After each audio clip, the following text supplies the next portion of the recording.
Bismillahirrahmanirrahim. Alhamdulillah wa salatu wa salamu ala rasulillahi wa ba'd. Me emrin e Allahut, të gjithë mëshirshmit, mëshiruesit, falenderojmë të madhin Zot Allahun xhalla xhelalu, mirësitë dhe bekimet e tij qofshin profetin sallallahu alaihi wasallam, si dhe mbi të gjithë ata besimtarë dhe ato besimtare që ndjekin dhe e pasojnë rrugën e tij deri në ditën e Kiametit.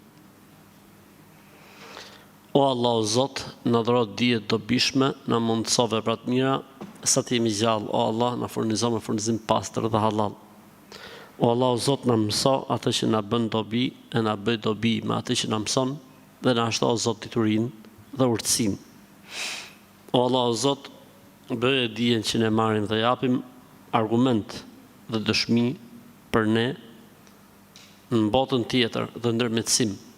Atë ditë ku nuk bën dobi asgjë, përveç se kush vjen tek ti me zemër të shëndetshme, me zemër të pastër dhe me vepra të mira të pranuara. Qofshim prej këtyre njerëzve. Amin. Pa humbur kohë, inshallah taala, do të fillojmë me pyetjet, të cilat janë të ardhura, të rezervuara, por nëse vëllezërit ose motrat kanë ndonjë pyetje këtu direkt, mund ta bëjnë inshallah taala.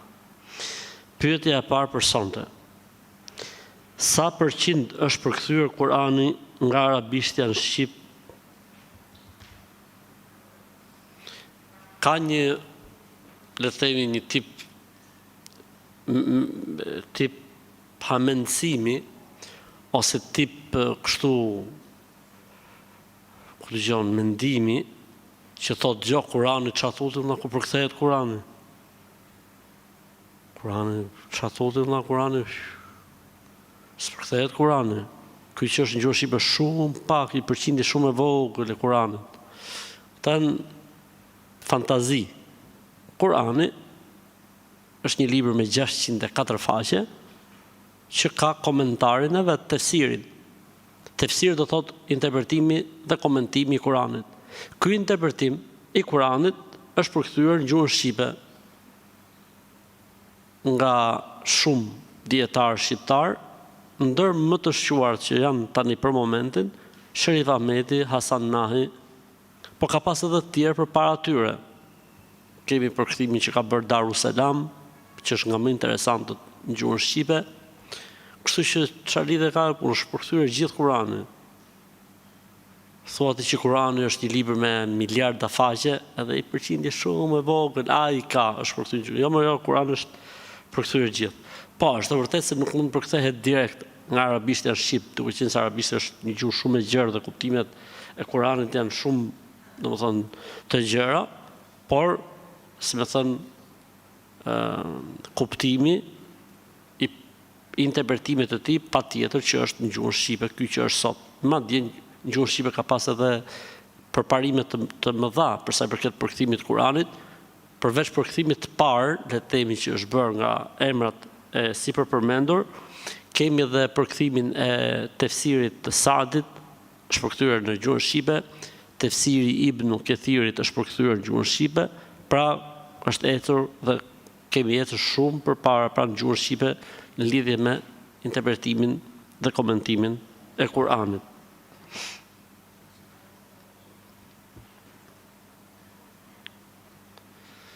Punoj si postier i ushqimeve të një restoranti. Mirë po, pronari aty ku unë punoj nuk më lejon që të fal namazin e drekës. Për xhuma më lejon, ndërsa drekën thot fale mbasi të mbarojsh punën, pra në orën 2. A lejo që ta fal unë drekën gjatë kohës që jam duke shpërndar porosit? Pa e ditur ai që unë po fal drekën, jo. Përderisa ti e ke pranuar këtë kusht prej tij që drekën ta falësh në orën 2, edhe përderisa ai të lejon që ti të falësh xhuman, ja okay. Pra mund ta falësh drekën mas punës që i bie në orën 2, kështu që nuk ka asnjë lloj problemi. Për xhuman ai ti e pleje, kështu që je në rregull. Përderisa e ke pranuar kushtin, mbaroi historia. Po nuk është se ka ndonjë problem ky lloj kushti. Nuk është se ka ndonjë problem ky lloj kushti.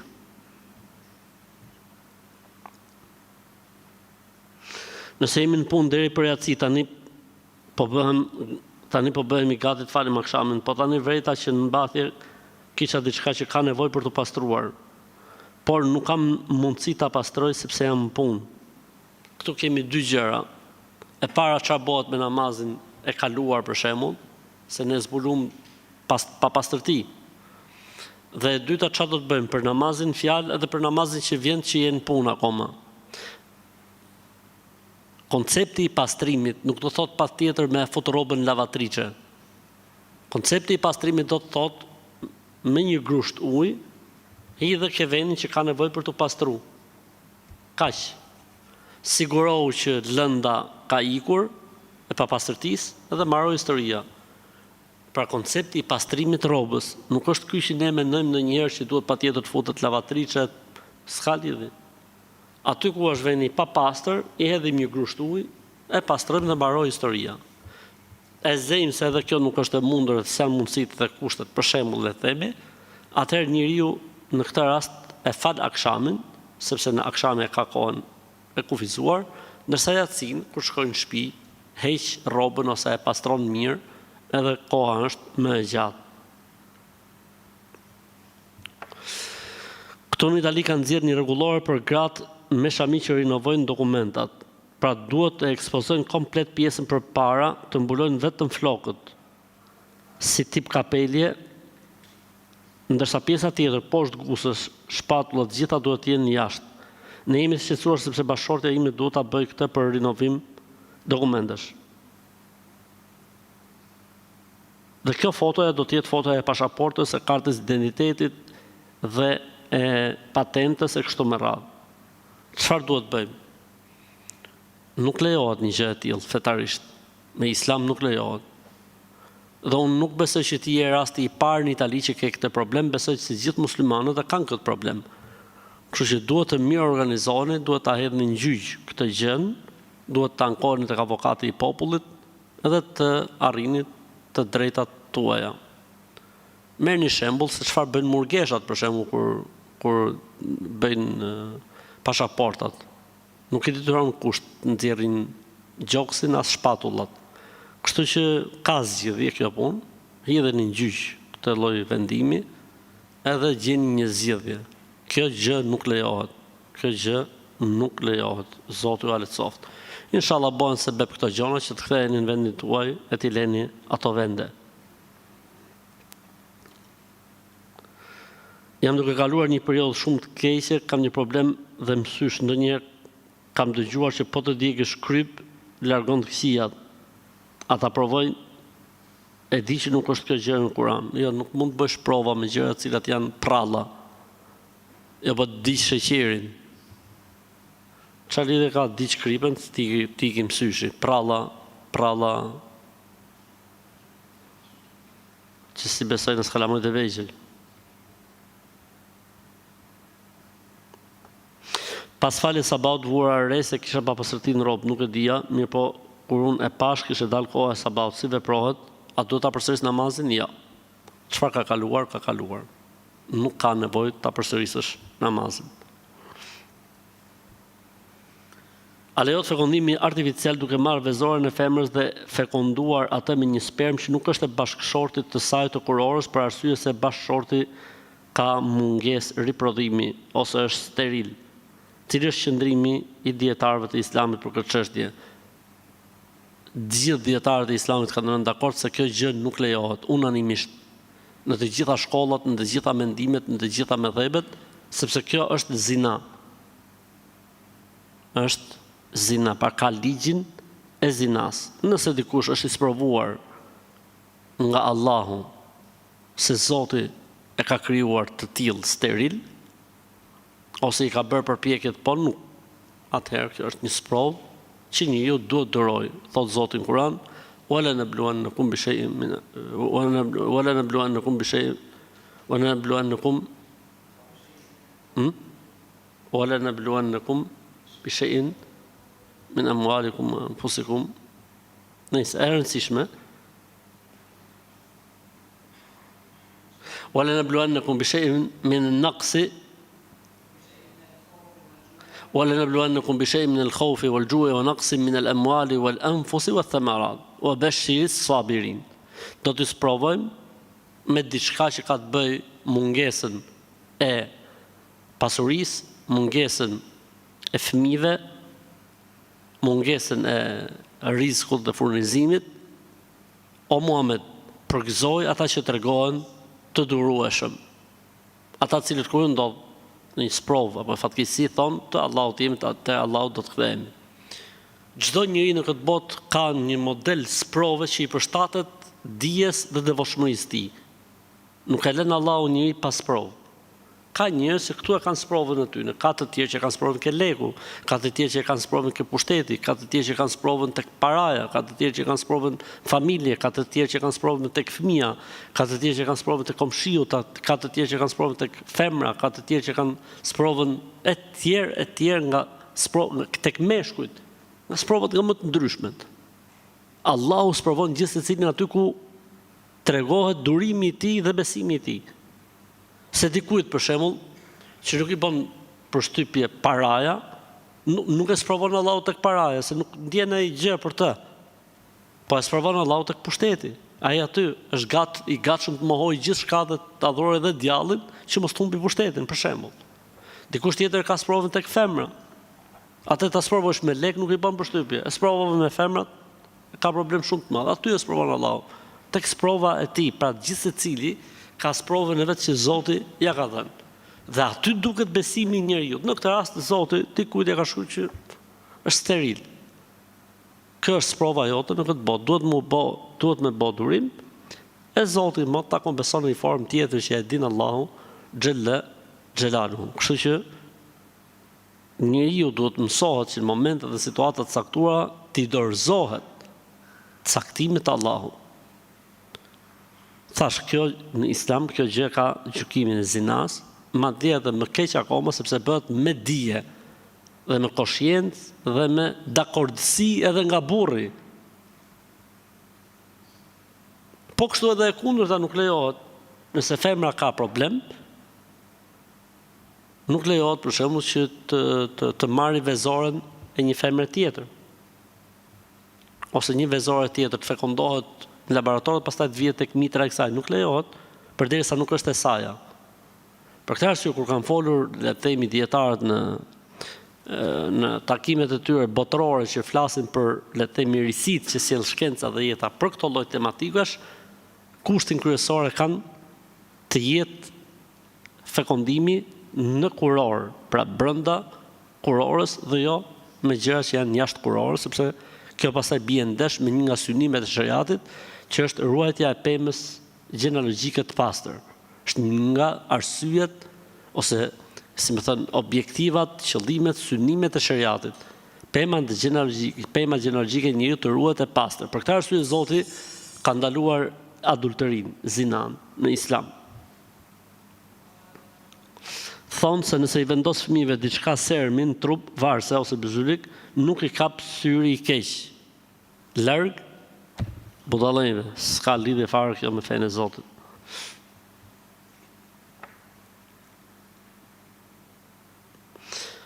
Kam një problem shumë të madh. Mama ime shkon te këto fallxhorët që gjoja gjejnë dhe bëjnë mirë, dhe ato i shkruajnë. Gjithmonë i them që mos shkoj, se kjo është ndaluar, mirë pa e shkon fshehur azimeje. Jo vetëm kaq, për njëra nga këto vallxhorët i ka thënë se nusja e dajës ju ka bërë magji me urgjenazje. Tani më thotë unë do shkoj të bëj magji nusës dajës me çfarë më na ka bërë neve.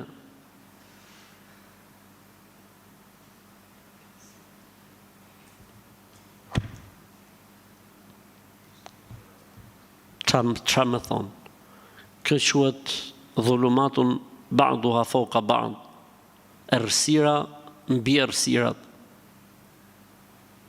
Një nën që shkon në për magjistare, në për fallxhore, jo vetëm që shkon, që vajtja është të mohosh Zotin, po edhe i beson të mohosh Zotin për s'dyti. Do të shkosh të bësh magji tani, me që ato kanë thonë se filanit ka bërë magji, mohosh Zotin për streti. Kur do të zeni ndonjëherë mend, o njerëz, për të qenë radh parë njerëz, Pastaj nuk e di çfarë mund të jeni. Si mund besoj njëri gjëra të tilla? Si mund shkoj njëri në përfallxor t'ju besoj? Këto gjëra bien ndesh me besimin. Pra nuk mund të jesh besimtar te Allahu dhe besimtar te fallxorët, nuk mund të jesh. O do të jesh besimtar në Zot, o besimtar në fallxore. Të dyja nuk shkojnë. Në momentin që beson fallxore ke dal nga besimi në Allah. Prandaj o nën e këtij vllai apo e kësaj motre pendohu te Allah, bjerë në shahadet, futu dhe i herë në Islam, hiq dorë nga këto idiotliqe dhe besime dhe besytni, ktheu Zotit edhe mos bëj gjëra të tilla. Je në rrezik të madh me këto veprime. A na leo të besojmë te këta njerëzit e mirë që bëjnë dhe hajmali, del nga feja apo ti besosh këta njerëz? Po të besosh se ka njerëz që bëjnë mirë, e të rregullojnë, e të bëjnë, të lidhin, e të zgjidhin, e të ngjisin, e të shkëpusin. Kjo gjë të nxjerr nga feja dhe Islami. Allahu na ruaj. Është një sheh në një fshat të Hasit, të Kuksit. A na lejohet shkojmë tek ai? Nuk lejohet më shku tek ai. O shko tek doktori, po që s'mund, o shko tek hoxha, tek një imam xhamie me të knu. Neve muslimanëve nuk na lejohet të shkojmë askund. Ti lutemi Allahut, të shkojmë tek doktori, tek mjeku, ose të shkojmë tek hoxha, tek imami. Nuk na lejohet neve të shkojmë askund tjetër. Edhe ku shkojmë ke hoxha, jo se ka hoxha gjë në dorë, po hoxha do të këndoj Kur'an. Ndërsa Allahu është ai i cili shëron. Allahu është ai i cili sjell bekimin. Hoxha thjesht lexon Kur'anin, kaq. Ne nuk besojmë se hoxha është ai i cili sjell fatin apo shëron, apo është Allahu. Hoxha do të lexojë fjalën e Allahut. Ndërsa vajta tek këta absolutisht që nuk lejohet, po edhe të nxjerr nga feja dhe Islami. Prandaj boni durim, pyesni për problemin që keni, a është klinikal, shkencor, apo është punë magjish apo mësyshesh etj. Nëse është rasti i parë shkohet në dyert e mjekësisë, nëse është rasti i dytë shkohet në dyert e hoxhallarëve dhe imamllarëve të cilët janë të besueshëm dhe të cilët janë kompetent, edhe mbaroi historia me kaq. Mjaft më me veprime të tilla.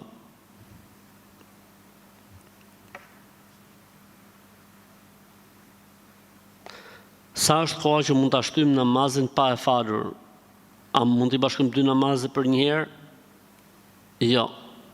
Ti namazin mund ta falësh nga fillimi i kohës deri në fund.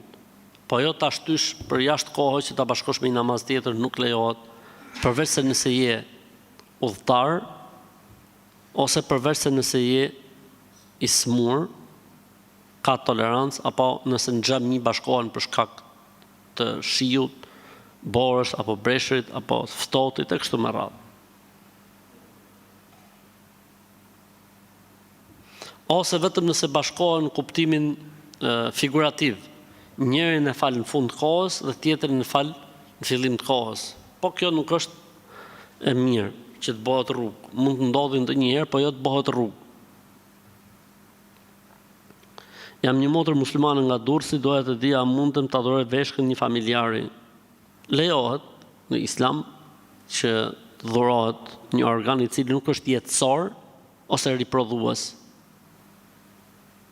I cili nuk është jetësor ose riprodhues për ndonjërin nga njerëzit e familjes, po edhe të tjerët.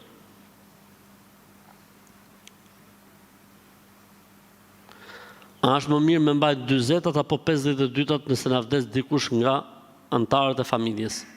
As 40, as 52, as 35, as 63. Se ekzistojnë këto gjëra në fen tonë. Nuk ekzistojnë këto gjëra në fen tonë. A lejohet të blihet një lloj Kur'ani që e shkruan në vetë, pra është i shkruar me laps të lehtë edhe ti shkruan sipër, ja shkruan sipër, lejohet. Çfarë metoda shkan shpik për po lek me vëlla. Të fort janë, vallaj. Pra kanë Kuranin, siç është ky Kurani, por është i shkruar me shkrim të lehtë. Ti e blen edhe e shkruan vet sipër. Nisha për të fituar lek. Apo zvdesin këta njerëzit për kështu gjonash. Shkruajta vet, Allah. Ky është një Kuran që e kam shkruajt vet. A di kur quhet Kuran që ke shkruajt vet? Ta morësh fletën e bardhë, ta shkruajsh vet, ta nga fillimi deri në fund. Jo prodhim fabrike. Prodhim fabrike ti i mshon nga sipër, si kalamajt e klasës parë kur mësojnë shkronjën.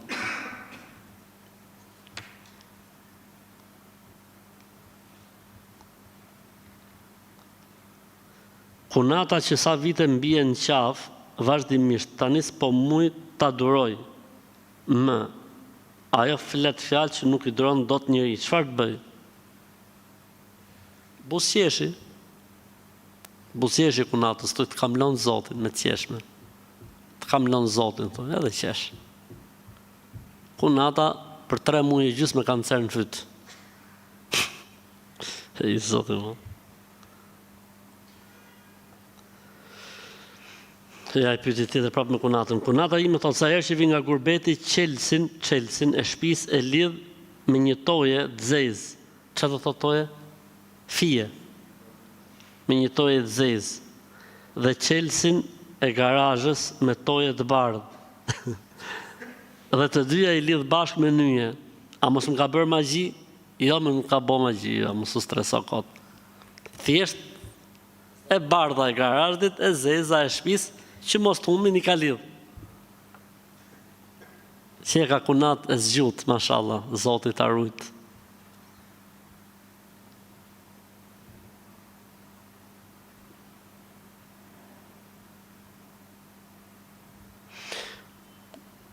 Mundohem që t'jem shumë punëtore në shtëpi dhe i respektoj shumë prindrit. Mirë, po nga njëherë, kur mamit nuk e bëj punës siç i do ajo, më mallkon dhe thot, ja Rabbi mos gdhifsh, ja Rabbi vdeksh, ja Rabbi mos e bëf shpik në ajrit. Kështu që më ka bo shumë me bezdisme të shkojnë në shtëpi gjatë verës, gjatë pushimeve. Jam shumë e stresuar se mos ndikojnë këto mallkimet e saj. Jo, inshallah, nuk ndikojnë. Subhanallah. Ta mama e hadithi i pejgamberit alayhis salam kur tha, po pse po thua pejgamberi Zotit që gratë mos shumë të përfundojnë në zjarr të xhenemit. Një nga arsyet tha se mallkojnë jashtë mase. Subhanallah. Pse nuk thot kjo nona për shembull, të falë Zoti o bija ime, thon Allahu një fat hajrit, ti hap Zotit dyert e jetës. Pse njeriu do shkojë në mallkim? Subhanallah. Këto nona harrojnë që mund t'jetë një moment që pranohet çdo dua, çdo lutje. Si do të ndjejë kjo nonë, sikur goca me të vërtetë i vdiste, mos të gdhinte për sabah për shembull. Unë e kam treguar herë tjetër, më duket një ngjarje në Egjipt. Është një plagë në Egjipt që jeton tek varrezat. Kur i ka nxjerr fëmijët nga shtëpia mjes të 4 çunat, ju ka thonë artshin arkivol. Dhe 4 fëmijët në akşam i kanë ardhur në arkivol. I ka lujt mendjen, tani dhe jeton tek varret e tyre. Me çfarë japi njerëzit kështu dhe rrin aty kështu. Edhe është intervista, ke intervistën është në YouTube. Subhanallah. Pejgamberi alayhis salam tha mos u lusni asnjëherë duke mallku veten ose fëmijët ose kundër pasurisë apo mallit tuaj, se mund të jetë një moment që pranohet çdo gjë.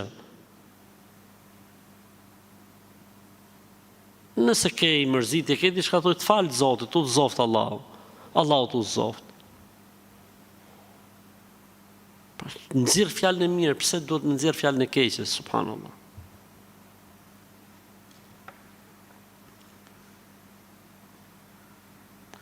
Kam një problem me gursit, me gur, me sa duket, po brek. po brek i thonë veshkave, pra ka gurë në veshka. Kanë thonë se duhet me pi birë, pa alkohol, që të nxjerrë gurin. A është haram, në këtë birën pa alkohol e kina thonë, ka 20 vjetë që është halal, kështu që më shoj me bismillah, hec, inshallah, po të ndihmon. A është gjuna të shkelësh pa dashje thërrimet e bukës? Jo, nuk është gjuna. Përderisa është pa dashje, s'ka problem.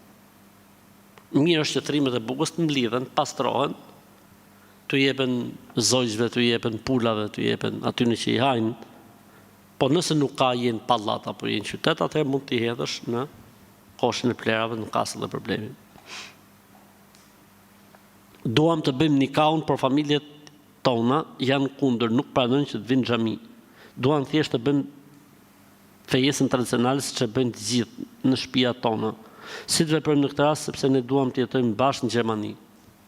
Pa e bot fejesën, pa u ndrunë gjonat, pa erdhe njerëzit, shkuën njerëzit, nikah është ajo punë, kështu që stresit zero, mos e vritni fort mendjen. Mund të vini ju pastaj te hoxha, masi të keni bë këto punë, të keni bë celebrimin, edhe po nuk erdhi familja, mund t'u bëjë hoxha nikahun, nuk ka asnjë lloj problemi. Në këto raste ka mbaruar historia, pra përderisa e mbo familjet e dhuratat e gjitha, përderisa kanë mbaruar, është okay çdo gjë. Me e bën një nikah pastaj nuk ka problem. Kështu, edhe pse s'vin familjet, jeni okay. Nëse dikush thot e adhuroj diçka ose adhuroj këtë gjë, a mund të bëhet qafir ky njeri? S'ka lidhje, sepse në gjuhën shqipe e adhuroj vjen edhe me kuptimin admiroj. Nuk është në kuptimin që po besoj se ky është Zot. E adhuroj filan gjë me kuptimin e admiroj, pra vjen në gjuhën shqipe edhe me këtë kuptim. Është njësoj si kur thush, nuk lejohet në gjuhën shqipe thush faleminderit. Po pse?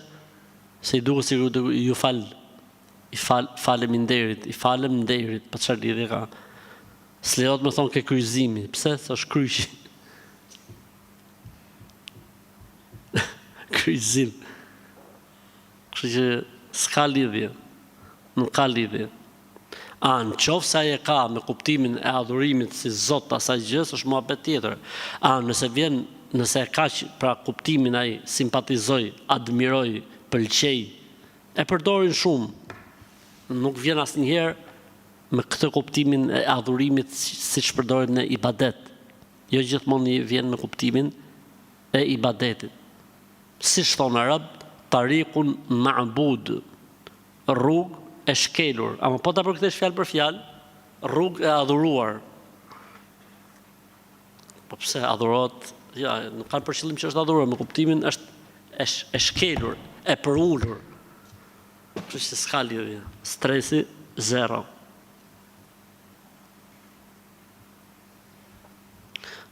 Në namaz nga ngarkesa e punës dhe e pagjumësisë për arsye se kështu e kemi pas hallin, më ka kapur një si përgjumje e shkurtër në sejdë shumë momentale dhe e shkurtër. A e prish ka abdesin apo namazin? Ja.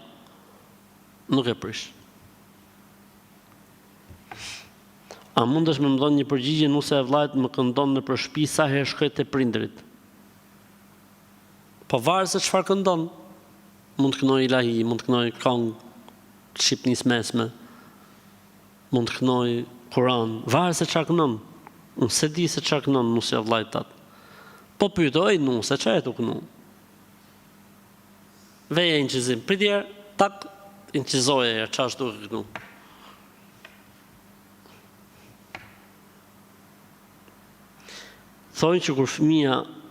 Thonë që kur len fëmija 5 javë, s'duhet më thojnë, pra qysh kur thojnë, do të thotë filloj pralla, filloj fabula. Thojnë që kur len fëmija 5 javë, s'duhet më shku me fjetë kun.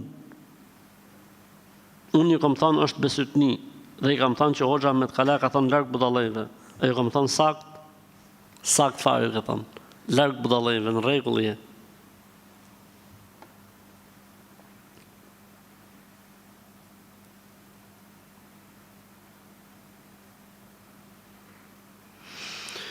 Desha veç të ndaj një përvojën time me ju, jetoj në Perëndim, është vendi i tretë i punës ku unë punoj me mbulesë. Kur kërkoj nga punëdhënësi që unë dua të fal namazin, se në kohën e dimrit duhet falen punë 3 vakte i bie, më thuhet gjithmonë nuk ka asnjë problem. Vetëm na informo për oraret. Dhe firma ku unë punoj tani është një firmë shumë e madhe dhe e njohur në Zvicër.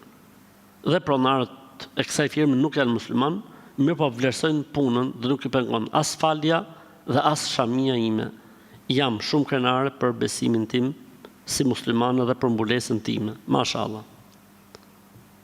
Pra njerëzit e kulturuar, njerëzit qytetëruar nuk kanë probleme pse një femër është e mbuluar nëse e bën punën, pse një femër falet kur ajo bën punën.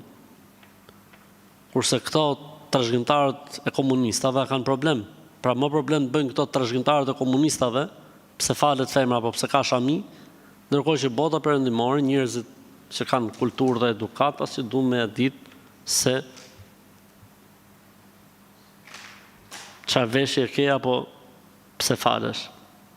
Jam nga Maqedonia dhe enët gjithë i mbulojmë, ose ndonjë ushqim e mbulojmë, sepse kemi dëgjuar që ka një hadith për enët që duhet mbulohen. Por sa është e vërtet nuk e dim, mos jemi bërë me fiksime. Në nëstimin nuk guxon me lënë enët me ndonjë ushqim pa mbuluar. Sakt, e drejtë është që natën, pra kur mbarojnë njerëzit të ngrënë e tjerë, enët të mbulohen. Madje ka hadith që thotë në një natë të vitit zbret sëmundje nga qielli. Prandaj dhe mbajnë enët e mbuluara. E kush nuk gjen me çfarë ta mbuloj enën e tij, le ta mbuloj qoftë edhe me një shkop. Pra ja vën sipër enës, ose i lug sipër, ose diçka nëse s'ka, për shembull ka pak, me bismillah. Me bismillah e mbulon. Ishte boj pyetje javën e kaluar, po ajo pyetja thoshte kur është duke zi. Kur është duke zi, thoshte ajo, është muhabet tjetër, kurse kjo po, për këtë ka hadith. Sapo kam lindur dhe jam lehon, më kanë thënë që s'duhet lyhesh 40 ditë dhe nuk duhet ta puthësh fëmin. Po si nuk i la të herë këto muhabete pash Zotin e madh. Si nuk u lodhet njëherë me këto muhabete. Si nuk u lodhet, se robi lodhet më vëlla. Nëse s'po lodhet mund të i ngju. Ja, nuk ekzistojnë këto gjëra, janë budalliqe me ok. Kam dëgjuar që sipas fesë islame është keq të qepësh me xhilpër rroba mbas kohës i kindis, ose kur qep rroba me xhilpër natën ndërin dhe shejtani dhe bëhet magji. Kjo është kur qep, futet dhe shejtani aty edhe kthehet magji. Pasha Zotin, elhamdulillah që s'ka kush i arreston. Elhamdulillah. Falenderoni Zotin se të kisha unë gjonë dorë gjithë dhe mburgë kisha fut vallaj bilaj, për Zotin. Nga i gjenë më këto gjonë më burë dhe la. Sa janë shtu më burë. Në qofë se nuk më bekon Zotin me një djalë, a është haram me shku në këto spitalet nëpërmjet IFV-s me zgjedh gjinin? Falendero Zotit për atë që t'jep. Nuk e dim nëse ku është hajri. Çfarë tha Zoti në Kur'an? I jep kujt të doj vajza, i jep kujt të doj djem, i jep kujt të doj djem dhe vajza. Kështu që është punë e Zotit, elhamdulillah. Kjo përzgjedhja e gjinisë në Islam nuk lejohet. Edhe kjo i VF-ja in vitro apo jo? Edhe kjo nuk lejohet nëse njeriu mund të bëjë natyrshëm fëmijë. Kjo vetëm nëse natyrshëm nuk e bën dot, atëherë lejohet. Ndërsa përzgjedhja e gjinisë nuk lejohet, përveç se në raste të veçanta specifike për të cilat merret fetva e personalizuar. Kurse kështu si gjykimi i përgjithshëm jo.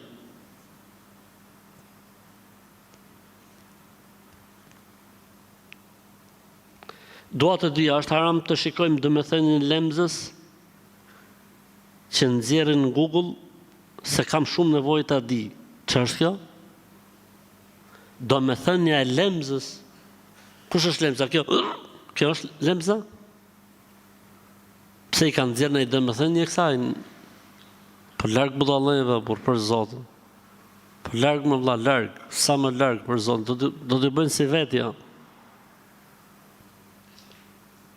A është haram të shikojmë domethënien e lemzës? Pash Zotin shivier.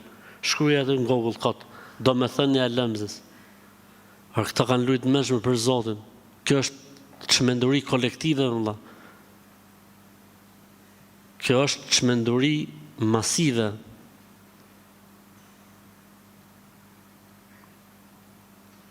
Ka më veçi?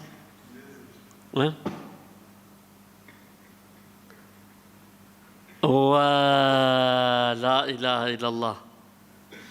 Leximi I lemzës. Subhanallah, subhanallah.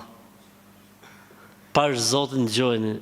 Mba Allah se pas ke hyn hak, pas ke pas të drejt për pyetjen që ke bërë, po që është larg budallëve është, po puna është ta lexojmë një shatat. Nëse të zën lemza shishi pash Zotin. Nëse të zën lemza thot, nga ora 6 deri në 6:30 do të bëhet ajo që ti mendon. 6:30 deri në 7 do të krijosh një lidhje. Po ai që është I martuar për shembull, do të zej dashnore. Nga 7:30 do të marrësh një lajm gëzuar. 7:30 një mik të dashuron.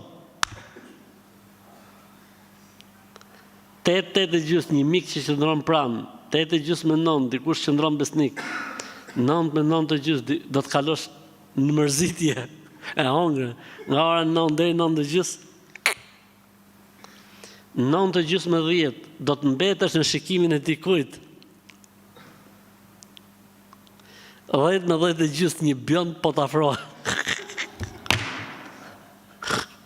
Ta janë të çmend. Pasha Allahun, këta janë të çmendur për Zotin. Kjo quhet çmenduri tufe. Çmenduri tufe. Nga I gjenë, Allah, subhanallah, nga I gjenë. Zoti I shpërbleft to që bëjnë pyetje se vallai duken të pabesueshme, po ja pra, ka dhe kafshëri të tilla në internet. Hoxh thot, më humbin gjërat në shtëpi. Mas një kohe dalin prap. Boni rrugë se e pasin të mush shtëpinë plot. Ku dëgjon? O I luajn kalamajt, o I harron.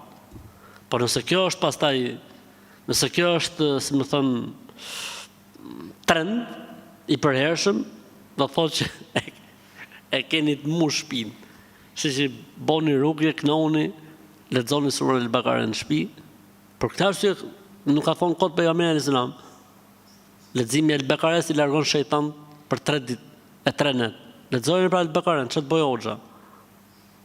Lexoni El-Bakare për ditë në shtëpi dhe mbaroi historia.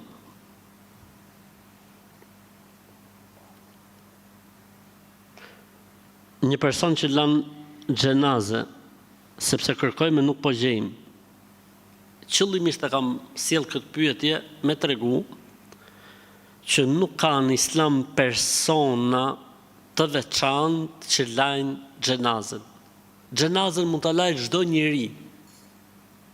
Çdo njeri mund ta lajë xhenazën. Siç lahet I gjalli, lahet I vdekuri. E rëndësishme ka sa dush, përgjithësi këto shërbimet funerale që I kanë sidomos vllaznia jon, kanë njerëz që merren me larjen e xhenazeve. Siç e ka për shembull agjencia funerale e Perlës këtu, mas xhamis, pa edhe agjencia funerale që ka KMSH-ja, pa edhe agjencia funerale që ka I Hoxha Shukriu. Kështu që ka sa dush, elhamdulillah, ka zgjedhje, po e rëndësishme është që unë them s'ka nevojë. Nëse vdes një antar I familjes, e lajnë të tjerët, po si lahet, shumë thjesht, I lahet aureti, pjesa e turpshme, I jepet abdes, vetëm se nuk I futet ujë në gojë dhe në hund, thjesht me gisht lagur, pak buzët dhe pak hundët. I jepet abdes, pra I lahet aureti, I jepet abdes, koka 3 herë, pjesa e djathtë e trupit, pjesa e majtë e trupit. Pastaj mund ta bësh me shampo, me sapun, ku dëgjon, pastaj futi pastrim përgjithshëm. Ose e kundërta, i jep larje, shampo, sapun, ku dëgjon çfarë dushti, pastaj bën këtë që thash unë. Pra o ja bën në fillim, ose ja bën në fund. Pra nuk është se ka në histori, në filozofi të madhe.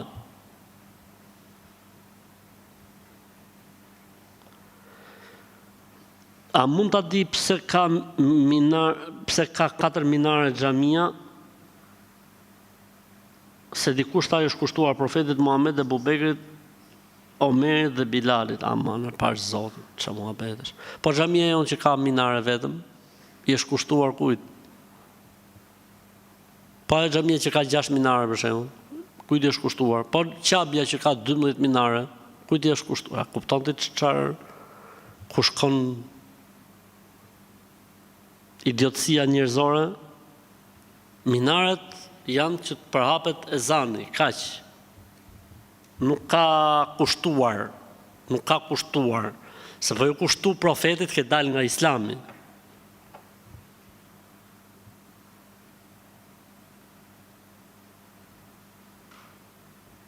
Në një faqe,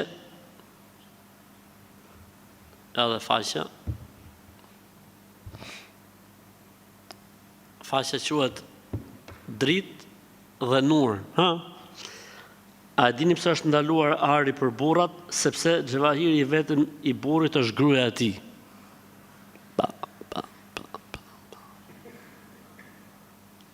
Kishe thonë për shembull se xhevahiri i vetëm i burrit është nëna e tij, pa më të thoshim se po vlerëson nënën. Ka folur metaforikisht për rëndësinë e nënës. Se ky e pasakap me gruan. Larg aty në miqve tonë. A është e vërtet që ekziston namazi i duhas dhe është 30 minuta pas namazit sabahut deri 30 minuta para namazit drekës? Po, është e vërtet që ekziston namazi i duhas, është nga 2 rekat deri në 8 rekat dhe fillon gjysore mas lindjes diellit deri 5 minuta para ezanit drekës. Jo gjysore, po 5.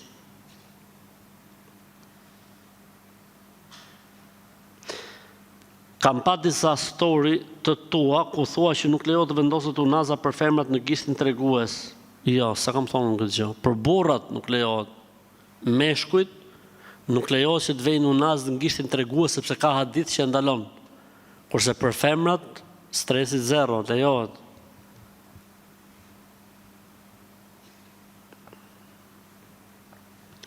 Një natë unë ngritë të falë namazin sabahut dhe kur mora sejaden në dorë u ndes dhe televizori.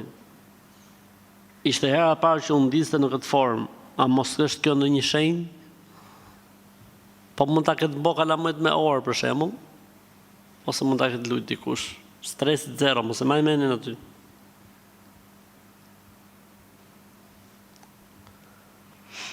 Me që jemi në muajin e Ashures, a mund të bëjmë Ashure?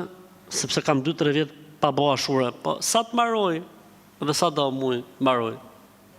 Sa Muharrem jemi sot? Muharrem? 21? 22. Pritë edhe ja javë, edhe më shoj pastaj në Ashure, me që pasë 2-3 vjet pa bo, me bismillah, derdhun Ashure, derdhun. A lejohet që të fejohesh në moshën 20 vjeçare? Është mosha më e bukur për të shiju jetën. Po, lejohet, nuk ka se për nëse i ke kushtet, nëse i ke mundësit, absolutisht që lejohet. Nëse je çun, nëse je gocë, daha më mirë. Pra edhe më mirë akoma. Ku ka më mirë se me fillu jetën edhe mjaltin në moshën 20 vjeçare, halalikun, me halal, bismillah me halal, 20 vjeç. Kështu që stresi zero, mos një gjo budallejt. Ja po shio jetën, ja po heret, larg budallejle. Nëse i ke kushtet, nëse i ke mundësin, bismillah. Nëse i ke kushtet, nëse i ke mundësin, mshoj.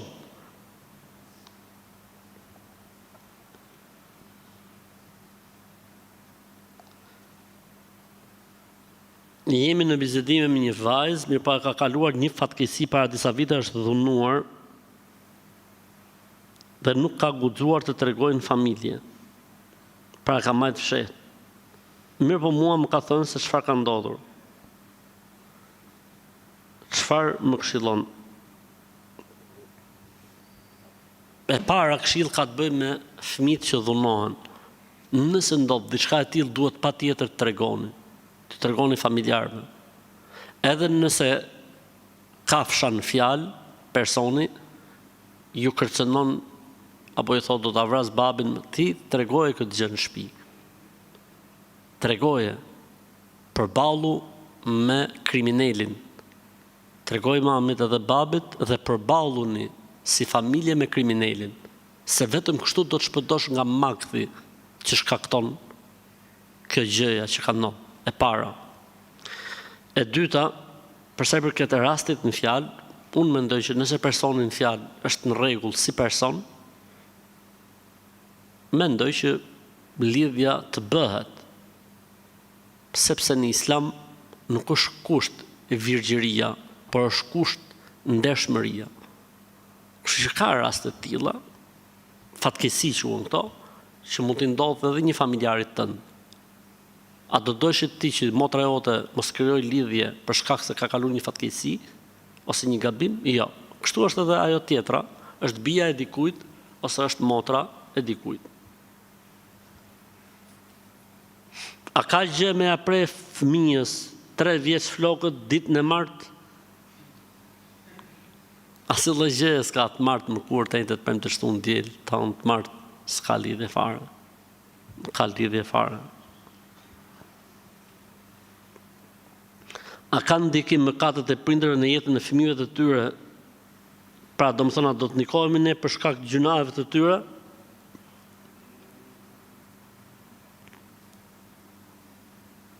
S'ka lidhje, nuk ka lidhje fare. Ka lidhje fare. Në Islam nuk trashëgohet mëkati, nuk kalon. Nuk trashëgohet. Ose nuk transferohet. Në qoftë se na bie edhe një pikë vetëm urinë në rroba, konsiderohet papastër, jo. Lahet ajo pika me i çikuj, i hidhet i grushtu i sipër, edhe mbaroi. Jemi në rregull. Jetoj në Londër dhe kemi hap një restorant i cili është halal, me mish halal. Po ka mundësi me shërby dhe mishin e pulës që blehet pas stamp halal. Nëse importoj prej Kosovës. Po, nuk ka problem. Sidomos në ato vende ku nuk e kushton rëndësi stampës, nuk ka problem, inshallah taala, nuk ka problem, inshallah taala.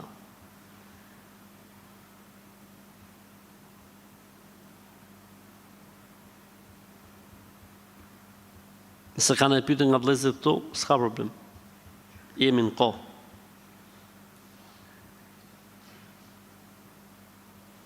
Është për hapur, po vlla.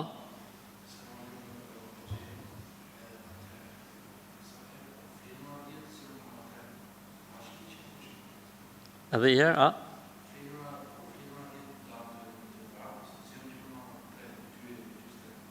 Shumë një falë namaznate. S'ka lidhje, është proces fiziologjik. Flen 10, çoshën 3, normale, nuk është se ka ne nuk është se ka ne mrekulli mrena. Po të fleshën 12, çoshën 5. Është normale. Është për hapur shumë një video në internet. Aman, shive i qikëtë, se njerëzit me këto muhabete merren.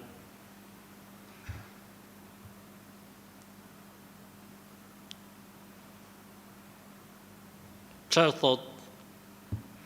Gjindi duke thirrë surën Yasin në një xhami në Turqi, e për është atë që kur i futën ato zhduket, pushon. Ka thonë ai moçmi, jo çdo gjë që fluturon, hahet. Edhe kjo punë, fjallir, çdo gjë që shihni në internet është e saktë. Sidomos në këtë kohë njerë që Më thënë, subhanallah. Kështu që mos besoni çdo gjë që paraqitet. Nëse në kohën tonë kanë qenë montazhet problematik, në kohën tonë, në kohën e Baba Qemos, kur kemi jetu ne, montazhet thoshin, ma kupton, bëjnë montazh. Sot s'ke nevojë me ta bëj montazh fare. Të fut në program edhe ja shkruan ai çfarë don, edhe ti flet sikur e duhet thonë ti. A lejo gjatë dëgjimit hutbes të bëjmë salavate? Nëse për shkak të asaj që thot imami, po. Ama jo ti Allahumma salli ala Muhammed. Ai të folti Allahumma salli ala Muhammed, të bëj dhikr. Jo, s'lejohet. Ama nëse për shkak se imami tha, i dërguari i Allahut sallallahu edhe ti thu sallallahu alaihi wasallam, lejohet. Po të bësh ti salavat në vete në kohën e hutbes.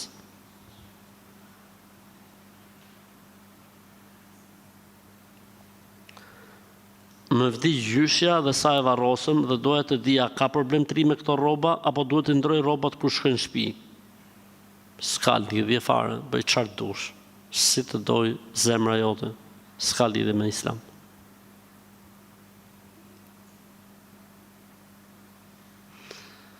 A ban me avdes jashtë me dal e shplume e më u kthi në shtëpi, më u fal a prish abdes, jo nuk prishet abdesi. Pse femra është e zbuluar, nuk i prishet abdesi kur del jashtë, s'ka lidhje me abdesin. Nuk ka lidhje me abdesin.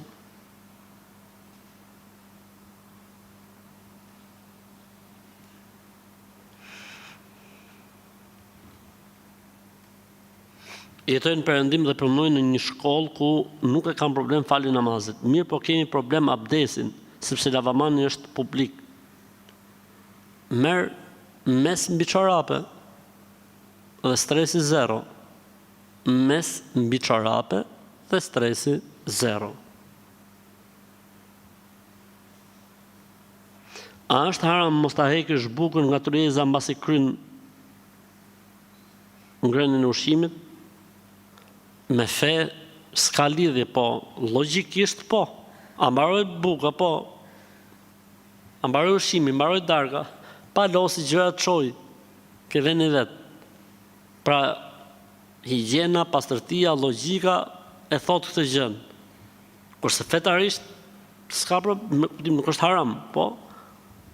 Me pak mend nuk ka nevojë me bë pyetje këtë punë. Nuk ka nevojë me pyet hoxhën ata ngrej bukën. Se s'ka hoxhë në botë që thotë mos e ngre. Vetëm për që në i çmen që duhet fut në burg.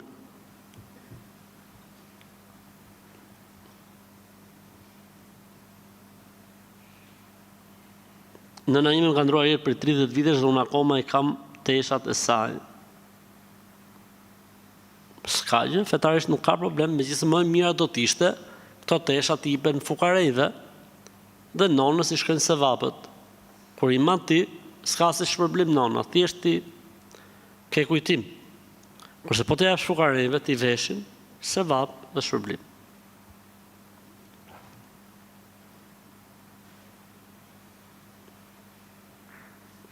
Njerëzit që i kanë dhëmbët e vëna, a kanë hyrë gjunaf o hoxh? Jo, më mirë e kanë bërë, shumë mirë e kanë bërë. Trin pa dhëmbë. I soti, ma, dhe lamdë.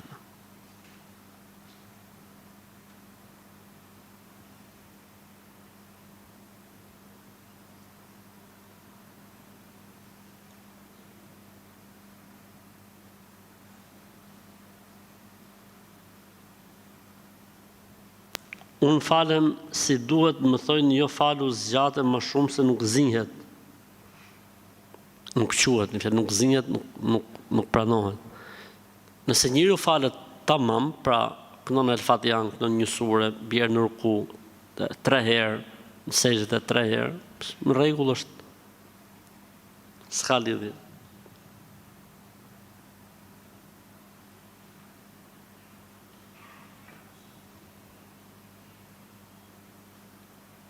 A lejo që të them dovet, kur bime flet duat me fjallat, lejo ta bëj dhikrin duat, kur bime, kur shkët flej gjumë.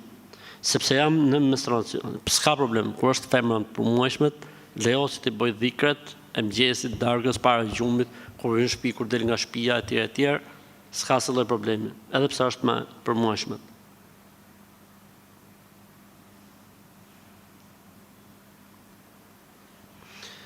Kam një hall, Allahu ta letësoft.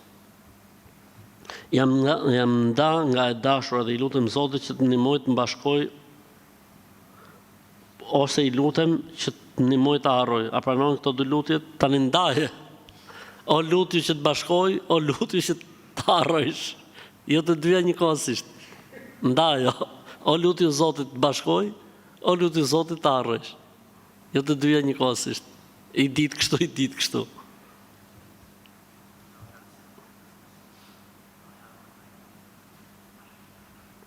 E kam djalin që nuk më flet mira, mundem me ba diçka? Po, mundesh, shkosh tek logopedi, tek mjeku specialist i këtyre problematikave, ta shohja ai, ose ke këto plakat që presin diçka poshtë gjuhës, ka këto plakat e vjetra. Është dhe një vëlla që kemi pas doktor në Haxh. Ja kam numrin e celularit, edhe i bën një prerje praf se ato plakat e vjetra poshtë gjuhës dhe lirohet e folura. E rëndësishme, pra duhet parë kjo punë me mjekësi, le të themi shkencore, siç e ka dhe protokolli shkencor, ose duhet parë me mjekësi alternativ, ky muhabeti i prerjes që thashun, ose duhet parë me nejknim, se nëse e ka pas folë rregullisht, tani ka filluar me ju marr goja, do thotë se mund të jetë problem mësyshi me çuke hoxha, ta knoj hoxha. Kurse unë nga këtu s'kam ç'të bëj se thjesht për lexoj pyetjen.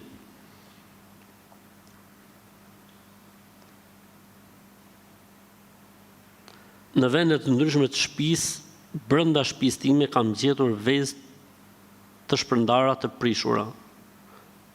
Kjo historia e vezëve është bërë, domethënë pyetja më e madhe që po m'bëhet në këto kohë është pyetja e vezëve nëpër shtëpia, nëpër makina, nëpër gjitha ne, subhanallahu. Kjo është ndonjë lloj magjie, përveç se nëse është në një kafshë që e sill, po si e sill ka kafsha, ka shpinë K20 për shembull, në raft të rrobave. Pash një fotografi që më kishte sjell një dite, mrena makinës, në motor. S'është më kafshë, është muhabet tjetër, tani kanë hyrë xhint në lojë. Kanë hyrë krijesat e padukshme në lojë. E rëndësishme, 1, s'duhet me marrë me stres, pa frikë. 2, merret, hidhet në një enë të kënduar me ujë, apo me përzierë me kripe me uthull, po edhe pospate. Me ujë të kënum, leje aty, pastaj derdhe ujin, kurse këtë edhe mund ta hedhësh, ose mund ta djegësh që ta largosh vezvesin. Çfarë mendimi keni ju hoxh për burrat që janë shumë xheloz? Me i majt me hatër, ju po qefin me i knaq më shumë. Me i këshillu. Tani xhelozia deri diku e ka lezetin e vet. Po u tepru pastaj bëhet ferr, bëhet problem shumë i madh. Do është si puna e kripës. Ka lezet sa është me karar. Po u shtu pastaj duhet me hedh gjellën se bëhet zehër. Kështu edhe xhelozia në jetën bashkëtorë. Ka të lezetin e vet, domethënë kur është në normalitet. Pastaj po kaloj doza, pastaj është skandal i madh. Domethënë mund të çoj probleme të mëdha. E rëndësishme, më mundu me qetësu, me këshillu. Jam një vajzë 25 vjeçare dhe të këmbët ndalin disa pulla të zeza sikur të jem vrarë, por faktikisht nuk jam vrarë askund. I kam bërë gjithë analizat dhe më kanë dalë mirë. A mund të jetë kjo ndonjë shenjë mësyshi apo magjie? Mund të jetë. Pra nëse kjo gjëja nuk ka përgjigje shkencore, klinikale, mund të jetë punë mësyshi ose magjie ose punë xhindësh.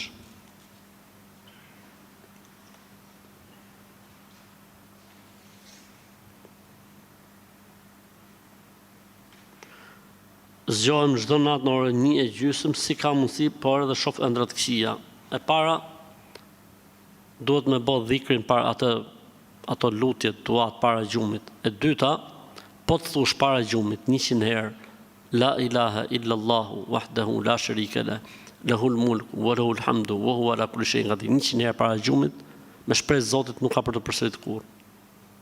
Domethënë këtë gjë mund t'ja kemi thonë shumë vetave, dhe më kanë thënë hoxh, se kemi filluar me e bë rregullisht, s'kemi pas më probleme në gjumë. 100 herë, la ilaha illallahu wahdahu la sharika lah, lahul mulku wa lahul hamdu wa huwa ala kulli shay'in qadir. Ka thënë pejgamberi alayhis salatu wasalam, kush e thot 100 herë, Allahu i vën një mburoje dhe e ruan Zotin nga ngacmimet e xhinëve dhe të shejtanëve. A i lejohet një muslimani që të gjykoj njerëz dhe gruas të tij, për shembull thotë janë xhahila, janë kështu, janë ashtu. Për çfarë fiton burri që sillet si gratë? Kjo lloj e folmi është natyrë femrash. Femra për përgojën gjysmën e globit. Ky është mashkull, thotë janë kështu, janë ashtu. Po pse flet Allah? Çfarë fiton ti që injoron apo flet keq për njerëz dhe gruas tate?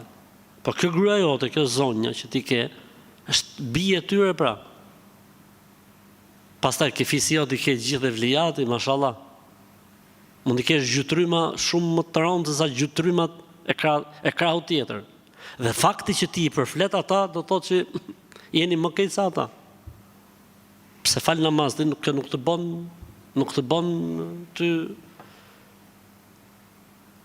njeri më të mirë, përsa i përket edukatës dhe sjelljes. Fal namaz është mes teje dhe Zotit. Një musliman i mirë nuk flet për njerëzit. Janë kështu, janë ashtu. Po ju si jeni ju këtej nga krahu juaj? Çryk, gjithë jeni. E Zotin.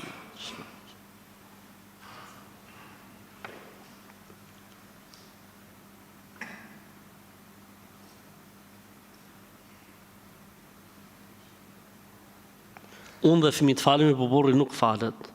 Po ka dhe probleme me alkoolin. Hajë, inshallah. Tani më mundu me këshillu, me i fol. Inshallah boni se bep ju që a i të udhëzohet. Avash. E kam vu natën fëmin në gjumë, dhe kur jam ngrit, a i ishte i bom synet.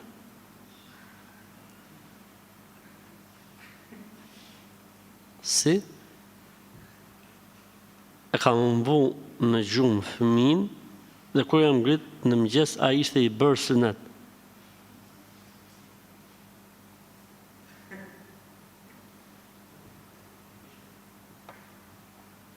Po t'ishte diçka që e incizume, për shembull, do ta besojsha, po kështu vallaj nuk e besoj, mba halal, kushdo që e ka bë pyetjen, si fillim kërkoj ndjes dhe kërkoj hallallikun, po unë jam shumë skeptik në këto muhabete, jam shumë mosbesues. E rëndësishme, e zejm se ka ndodhur kjo gjëja, i bie që të jetë muhabet xhindësh. Pavarësisht se unë thash, në veten time këtë muhabet nuk e besoj. Kemi një muaj që të gjithë si pjesëtarë të familjes jemi të gjithë smur me grip dhe nuk po e marrim dot veten.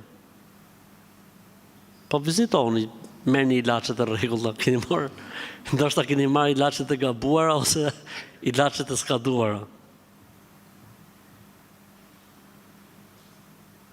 Hajë, inshallah, pas stres, do të kaloj, inshallah, pas stres.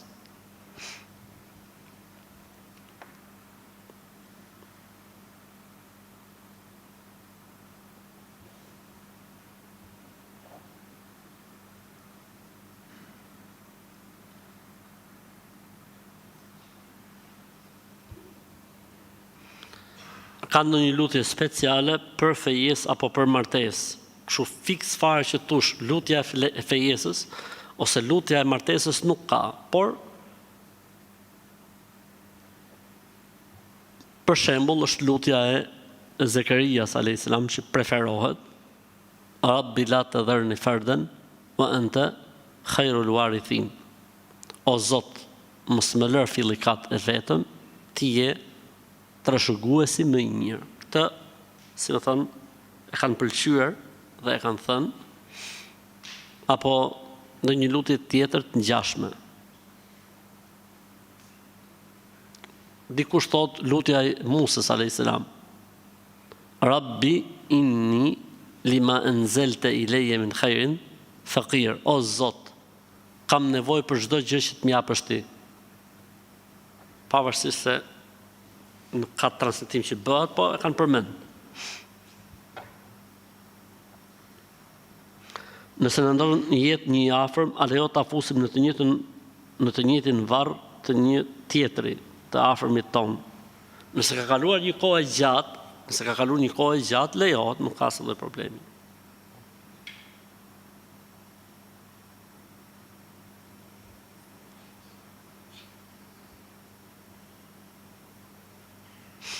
Hoxh, Vjera më akuzon se i kam bërë magji burrit tim. Nuk di se çfarë të bëj me të. Po lërë më thotë çfarë doj, me burrin ai në rregull. Burri është i qetë. Vjerës thoi mirë ja kom bë, plas. Kështu thoi Vjerës. Mirë ja kom bë, thoi plaç. Do të bëj edhe ty, thoi po rri mirë. Rri urtë se ta bona.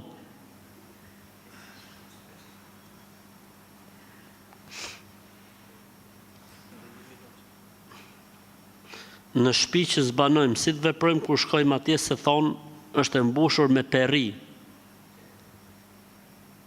Perria, e dini që do thotë? Gjindi femër. Si ja bondi përshon nga shtëpia? Pra ne të ka lezetu shtëpia.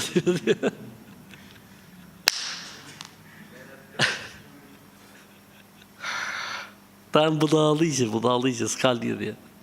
Kur ti e mbyll shtëpinë me bismillah, edhe dritarët me bismillah, s'ka gjin e perrije drejt që shejton që afrohen, kështu që stresi, zero.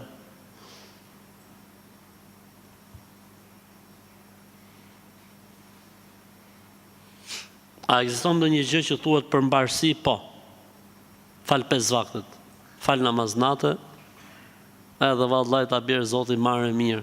Fal sabahun me xhamat në xhami, mos flej mas sabahut po dil vrapo, kërko rrezikun furnizimin, flej me njëherë mas faljes jacis, e vallaj ta bëj Zoti marrë mirë.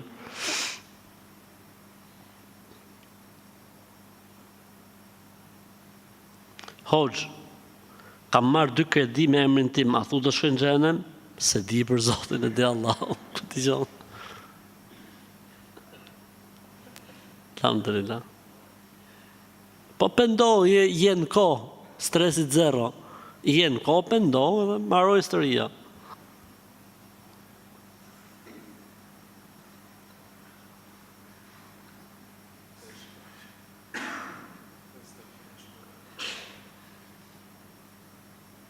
A kam gjyna se nuk i plotësoj burrit disa dëshira në intimitet? Problemi është se kam shumë vezvese prandaj. Ka problem, për knaqe burrin në intimitet, knaqe. Përgjigju burrit për çdo lloj situate. E Zoti ta bjerë marrë mirë. Këto vezvese që keti fiksimet janë për shejtanit.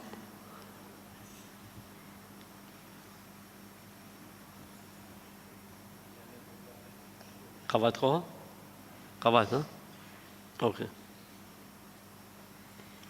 A në lejohet neve muslimanë shkojmë në kisha apo në përteqje të ndezim qirin? Absolutisht jo. Ne edhe në shtëpi nuk na lejohet me inez vetëm se kur s'kemi drita ose për romancë në jetën bashkëtorë. Jo më në për vendet e tjera që s'na lejohet. Edhe në xhami nuk lejohet me nez qiri. E jo më në kisha në përteqje etj etj. As në xhami nuk lejohet. Apo s'pa drita lejohet në xhami? Edhe në shtëpi lejohet, pas pa drita ose ke dhoma gjunit për romancë, atje me nusën lejohet. Për ndryshe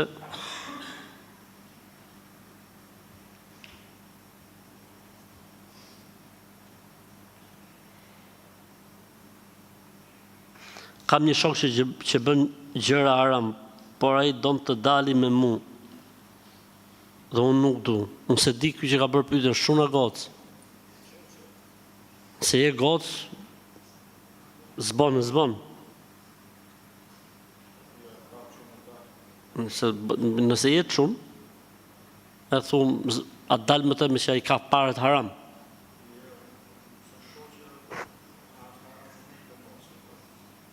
Është gocë kjo që pyet. Thotë ky Habibi, personi që pyet thotë është gocë. Hajde ta lexojmë sikur është gocë. Kam një shok. Po s'lejohet goca me pas shok. Po. Që ka çun. Hajde ta lexojmë sikur është çun. Kam një shok që bën gjëra haram, por ai don të dali me mua. Gocë. E rëndësishme. Pyetje e vështirë, pa ditë gjinin e pyetësit. Në hajër, inshallah.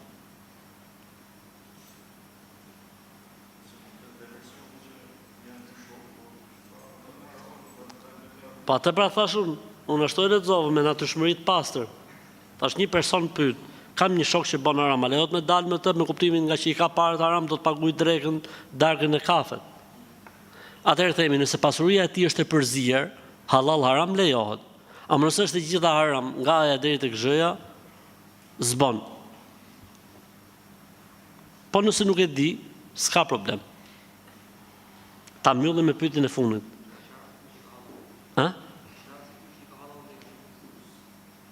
Po, thot Habibi, këtu thot, dirë thot me shoku që ka haram, po që rase ti. Po me qenë këtë trokë si puna jonë. E fundit fare për sot, për sonte, a lejohet me shku në masazhe